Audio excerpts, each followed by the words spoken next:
Hi ನಮಸ್ಕಾರ.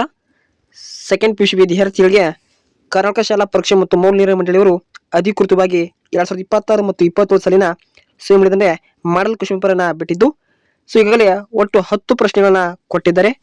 So ವಿದ್ಯಾರ್ಥಿಗಳು ಅವುಗಳನ್ನ ಓದಿಕೊಂಡು ಅಭ್ಯಾಸವನ್ನ ಮಾಡ್ಕೋಬಹುದು. ಸೊ ನಾ ಮೊದಲ ಪ್ರಶ್ನೆ ಪತ್ರಿಕೆ ಅಂದ್ರೆ ಒಂದರ ಒಂದು ಕಂಪ್ಲೀಟ್ ಆಗಿ ಕೀ ಆನ್ಸರ್ ಅನ್ನ ಕೊಡ್ತೀನಿ.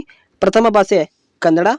ಸೊ ಒಟ್ಟು 80 ಅಂಕ ಹೊಂದಿರುವಂತ ಪ್ರಶ್ನೆ ಪತ್ರಿಕೆ ಒಟ್ಟು 52 ಪ್ರಶ್ನೆಯನ್ನ ಹೊಂದಿರುತ್ತೆ. ಸೊ ಪ್ರಶ್ನೆ ಪತ್ರಿಕೆ ಈ ರೀತಿ ಇದೆ.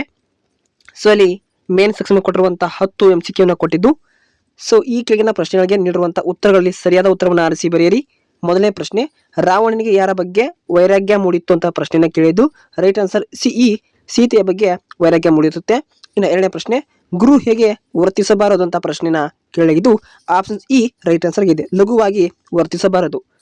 ಹಾಗೆ ಮೂರನೇ ಪ್ರಶ್ನೆ, ಹಾಗೆಯನ್ನು ಏನೆಂದು ಉಪೇಕ್ಷಿಸಬಾರದು ಅಂತ ಪ್ರಶ್ನೆನ ಕೇಳಿದ್ದು. Right answer a, ಬಾಲಕನೆಂದು ಉಪೇಕ್ಷಿಸಬಾರದು. Okay.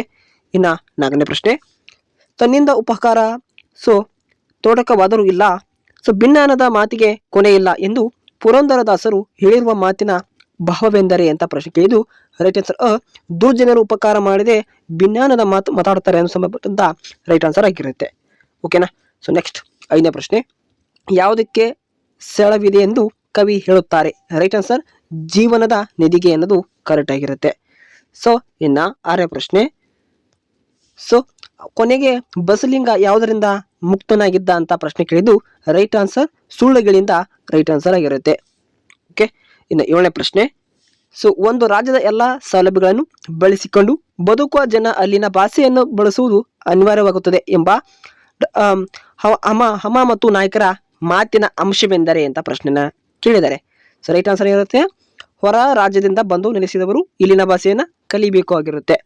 Okay. ಇನ್ನ ಇಲ್ಲಿ ಎಂಟನೇ ಪ್ರಶ್ನೆ, ಕೃಷ್ಣೇಗೌಡರ ಆನೆ ಮೊದಲು ಯಾವ ಮಠದಲ್ಲಿತ್ತು ಅಂತ ಕೇಳಿದ್ದು. ರೈಟ್ ಆನ್ಸರ್ ಅಲ್ಲಿ ಅ, ಗೋಳೂರು ಮಠದಲ್ಲಿ ಇತ್ತು. ಓಕೆ. ಒಂಬತ್ತನೇ ಪ್ರಶ್ನೆ, ನಾಗರಾಜ್ ಕವಿ ಹಿಡಿದು ಎಲ್ಲಿ ಕುಳಿತಿದ್ದನು ಅಂತ ಪ್ರಶ್ನೆ ಕೇಳಿದ್ದು. ಅ, ಶಿಕಾರಿ ಗಡಿಯಲ್ಲಿ ಕುಳಿತಿರ್ತಾನೆ. ಇನ್ನು ಹತ್ತನೇ ಪ್ರಶ್ನೆ ನೋಡೋಣ. ಸೊ ಇಲ್ಲಿ ರೀತಿ ಪ್ರಶ್ನೆನ ಕೇಳಿದ್ದು. ಸೊ ಹತ್ತನೇ ಪ್ರಶ್ನೆ ರೈಟ್ ಆನ್ಸರ್ ನೋಡೋಣ. ಇದ್ದಿದ್ದನ್ನು ನಡೆಸಿಕೊಂಡು ಹೋಗೋದು ಕಷ್ಟ ಆಗಿದೆ, ಜನಗಳ ವಿಶ್ವಾಸವನ್ನು ಉಳಿಸಿಕೊಂಡು ಕುರ್ಚಿಯನ್ನು ಉಳಿಸಿಕೊಂಡು ಟರ್ಮು ಮುಗಿಸಿದರೆ ಸಾಕಾಗಿದೆ ನನಗೆ ಎಂದ ಖಾನ್ ಸಾಹೇಬರ ಮಾತಿನ ಮರ್ಮವೆಂದರೆ ಅಂತ ಇಲ್ಲಿ ಕೇಳಿದೆ. ಇದಕ್ಕೆ ಏನಾಗಬೇಕು ನೀವು? ರೈಟ್ ಆನ್ಸರ್ ಅಧಿಕಾರ ಉಳಿದರೆ ಸಾಕು. ಓಕೆ. ಈ ರೀತಿಯಾಗಿರುತ್ತೆ. ಇನ್ನು ಖಾಲಿ ಬಿಟ್ಟ ಸ್ಥಳ ನೋಡೋಣ. ಸೊ 5ಕ್ಕೆ 5 ಪಡ್ಕೋಬಹುದು ನಿಮ್ಮ ಒಂದು ವಾರ್ಷಿಕ ಪರೀಕ್ಷೆಯಲ್ಲಿ. ಸೊ ಇಲ್ಲಿ ತುರಾಸಿಯ ಹುಡುಗನನ್ನು ನಿರಾಕರಿಸಿದವರು. Right answer Nisha Sharma. ದನಿಗಳು ಹೊಳೆಯತ್ತಲು ಸೂಚಿಸುತ್ತದೆ ಅಂತ ಸಂಬಂಧಪಟ್ಟಂತಹ ಪ್ರಶ್ನೆ ಕೇಳಿದ್ದು. ಇಲ್ಲಿ ನೀವು ವಾಸ್ತಯಾನ. ಓಕೆ. ಇನ್ನು 13ನೇ ಪ್ರಶ್ನೆ, ಅಲ್ಲಿ ಅಬ್ದುಲ್ ಕಲಾಂರವರನ್ನು ಶಾಲೆಗೆ ಕಳಿಸುವಂತೆ ಪ್ರೇರೇಪಿಸಿದವರು ಸುಬ್ರಹ್ಮಣ್ಯ ಅಯ್ಯರ್ ಆಗಿರ್ತಾರೆ. ಶೇಷನನ್ನು ರಾಮಾಯಣದ ಕಥೆಯನ್ನು ಏನಾಗಿರುತ್ತೆ ಕುಂದಪ್ಪನಿಗೆ ಹೇಳಿದನು. ಓಕೆ. ಇನ್ನು 15ನೇ ಪ್ರಶ್ನೆ, ಬಾಯಿ ಚಪಲ ಜಾಸ್ತಿ ಇರುತ್ತದೆ ಅಂತ ಏನಾಗಿರ್ಬೇಕು? ಇಲ್ಲಿ ಶೇಷನದಾರರಿಗೆ ಅಂತ ಹೇಳಿ ಆಗಿರುತ್ತೆ. ಸೊ ನೋಡ್ಕೋಬೇಕು. ಇದರಲ್ಲಿ ಯಾವುದು ಉತ್ತರ ತಪ್ಪಿದ್ರೆ ಕಮೆಂಟ್ ಮಾಡಿ ತಿಳಿಸಿ. ಸೊ ನೆಕ್ಸ್ಟ್ ಇಲ್ಲಿ ಹೊಂದಿಸಿ ಬರೀ ಪ್ರಶ್ನೆಯನ್ನು ನೋಡೋಣ. ಸೊ ಹೊಂದಿಸಿ ಬರೀ ಪ್ರಶ್ನೆಗಳಲ್ಲಿ ಯಾವ ರೀತಿ ಪ್ರಶ್ನೆಯನ್ನು ತಿಳಿದ ನೋಡಿ. ಪುಲಗಿರಿ ಸೋಮನಾಥ ಅನ್ನೋದು ಸೋಮೇಶ್ವರ ಶತಕ. ಓಕೆ. ಪುರಂದಾಸರು ಪುರಂದ ಬಿಟ್ಟಲ. KS ನಿಸಾರ್ ಅಹ್ಮದ್ ಅನ್ನೋದು ನೀವು ನೋಡ್ಕೋಬೇಕು. ಯಾವುದು? ಸೊ ನೆಕ್ಸ್ಟ್ ಬಂತು ಅಲ್ಲಿ ವ್ಯಕ್ತಿ ಪರ ಕವನಗಳು. ಟಿ ಯಲ್ಲಪ್ಪ ಅನ್ನೋದಕ್ಕೆ ಏನಾಗಿರುತ್ತೆ ಚಿಟ್ಟಿ ಮತ್ತು ಜೀವಿಯಾನ. ಸುಕನ್ಯಾ ಮಾರುತಿಯವರು ಒಮ್ಮೆ ನಗುತ್ತವೆ ರೈಟ್ ಆನ್ಸರ್ ಆಗಿರುತ್ತೆ. ಇಲ್ಲಿ 5ಕ್ಕೆ 5 ಪಡ್ಕೋಬಹುದು. ಸೊ ಸೆಕ್ಷನ್ ಅ ಅಲ್ಲಿ ಕೊಟ್ಟಿರುವಂಥ 2 ವಾಕ್ಯ ಉತ್ತರಿಸುವಂತಹ ಪ್ರಶ್ನೆಗಳು. ವೀರ ಮತ್ತು ಯೋಗಿಗೆ ಯಾವ ಗುಣಗಳು ಇರಬೇಕು ಎಂಬುದನ್ನ ಪ್ರಶ್ನೆ ಕೇಳಿದರೆ ಅವುಗಳು ಕೂಡ ನೋಡ್ಕೊಳ್ಳಿ. ಒಟ್ಟು 6 ಅಂಕವನ್ನು ಪಡ್ಕೋಬಹುದು. ಇನ್ನು 2-3 ವಾಕ್ಯ ಉತ್ತರಿಸುವಂತಹ ಪ್ರಶ್ನೆಗಳಿಗೆ 4 ಅಂಕವನ್ನು ಈಸಿಯಾಗಿ ಪಡ್ಕೋಬಹುದು. ಸೊ ಅಲ್ಲಿ ತ್ರಿಭಾಷಾ ಸೂತ್ರದ ಬಗ್ಗೆ ಬಳಕೆ ಹೇಗಿರಬೇಕು ಎಂಬ ಪ್ರಶ್ನೆ ಕೇಳಿದರೆ ಹಳ್ಳಿಯ ಚದ ಅಂಗಡಿ ಹೇಗಿರ್ತವೆ ಸಂಬಂಧಪಟ್ಟಂತಹ ಪ್ರಶ್ನೆ ಇಂಪಾರ್ಟೆಂಟ್ ಆಗಿರ್ತವೆ. ಇನ್ನು 2-3 ವಾಕ್ಯ ಉತ್ತರಿಸುವ ಪ್ರಶ್ನೆಗಳು, ಹಾಗೆ 3 ವಾಕ್ಯವಂತ ಸಂದರ್ಭ ಸ್ವಾರಸ್ಯ ಇರ್ಬೋದು. ಸೊ ಅದನ್ನು ಕೂಡ ನೋಡ್ಕೋಬೇಕು. ಹಾಗೆ 1 ಅಂಕದ ಸಂಬಂಧಪಟ್ಟಂತ 1 ವಾಕ್ಯ ಉತ್ತರಿಸುವಂತಹ ಸಂದರ್ಭ ಸೂಚಿಸಿ ಸ್ವಾರಸ್ಯ ಬರೆಯುವುದು ಪ್ರಶ್ನೆ ಇರ್ತವೆ. 5-6 ವಾಕ್ಯ ಉತ್ತರಿಸುವ ಪ್ರಶ್ನೆಗಳು ಕಂಪ್ಲೀಟ್ ಆಗಿ ಕೊಟ್ಟಿದ್ದಾರೆ. ಇವನ್ನು ಓದ್ಕೊಳ್ಳಿ. ನಿಮಗೆ ಮುಂಬರುವಂಥ ಮಧ್ಯವಾರ್ಷಿಕ ಹಾಗೆ ಸೆಕೆಂಡ್ ಟೆಸ್ಟ್ಗೆ ಸಂಬಂಧಪಟ್ಟದ್ದು ಹಾಗೆ ವಾರ್ಷಿಕ ಪರೀಕ್ಷೆ ತುಂಬಾನೇ ಇಂಪಾರ್ಟೆಂಟ್ ಇರ್ತವೆ. 10 ಮಾದರಿ ಪ್ರಶ್ನೆ ಪತ್ರಿಕೆನ ಸರ್ಕಾರ ಕೊಟ್ಟಿದ್ದು. ಇಲ್ಲಿ 5-6 ವಾಕ್ಯ ಉತ್ತರಿಸುವಂಥ ಪ್ರಶ್ನೆಗಳು. ಇನ್ನು ಭಾಷಾ ಅಭ್ಯಾಸಕ್ಕೆ ಬರೋಣ. ಇಲ್ಲಿ ಯಾವ ರೀತಿ ಪ್ರಶ್ನೆನ ನೋಡಿ. ಭಾಷಾ ಅಭ್ಯಾಸ, ಕೆಳಗಿನ ಎರಡು ಪದಗಳಿಗೆ ನಾನಾರ್ಥಗಳನ್ನ ಬರೆಯಿರಿ. ತೊರೆ ಅನ್ನೋದಕ್ಕೆ ಇದೆ ಅಂದರೆ ಸೊ ಎಕ್ಸಿಟ್ ಆಗು ಅಂದರೆ ನಿರ್ಮಿಸು.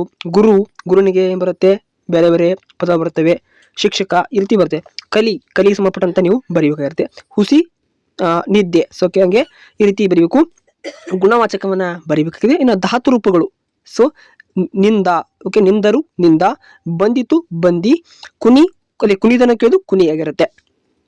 ಇನ್ನ ಕ್ರಿಯಾಪದಗಳು, ಸೊ ಹಾಗೆ ಇಲ್ಲಿ ತತ್ಸಮ ತದ್ಭಗಳು, ವಿಭಕ್ತಿ ಪ್ರತ್ಯಯಗಳನ್ನ ಕೇಳಿದ್ದಾರೆ. ಇನ್ನ ಯಾವ್ದಾರ ಒಂದು ವಿಷಯ ಕುರಿತು ನೀವು ಪ್ರಬಂಧವನ್ನ ಬರೀರಿ, 4 ಅಂಕವನ್ನ ಪಡ್ಕೋಬಹುದು. ಯಾವ್ದಾದ್ರು ಒಂದು ವಿಷಯ ಕುರಿತು ಪತ್ರ ಲೇಖನ, ಓಕೆ, 4ಕ್ಕೆ 4 ಅಂಕವನ್ನ ನೀವು ಪಡ್ಕೋಬಹುದಾಗಿರುತ್ತೆ.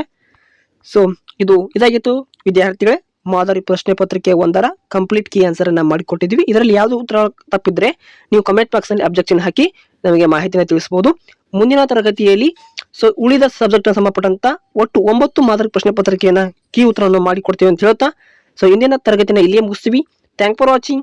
Have a nice day.